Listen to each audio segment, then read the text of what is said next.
ચોળીને ખાઈએ ને તો મજા આવે ને પરિવાર સાથે બેસીને ખાઈએ ને તો જામું પડી જાય એવું મસ્ત મજાનું આખી ડુંગળીનું શાક લઈ આવ્યો છું. તેલ મૂકી દીધું છે, થોડી વાર શાક લઈએ અને એની અંદર આપણે પાણી એડ કરી લીધું છે. પાણી એડ કર્યા પછી થોડી વાર બાફવું છે. બફાઈ ગયા પછી ગ્રેવી મસાલો એડ કરી દીધો છે.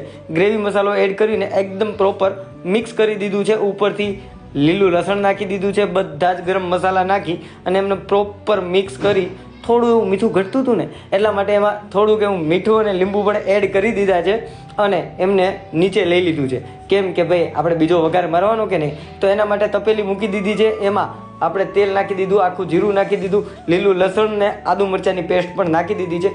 એમને એકદમ મિક્સ કરીને આપણા શાકની અંદર એડ કરી દીધું છે. આવું શું કામ કર્યું એ મને કોમેન્ટમાં જણાવજો. પણ આ રીતે તમે શાક બનાવશો ને તો લોકો આંગળા ચાટી જાય એટલું જોરદાર શાક બને છે. ભાઈ ખાવાની જે મોજ આવે છે ને એ તો કંઈક અલગ જ હોય છે. બટકે ખાવ કે પછી ચોળીને ખાવ, ખાવામાં મોજ ને મોજ પડી જવાની છે.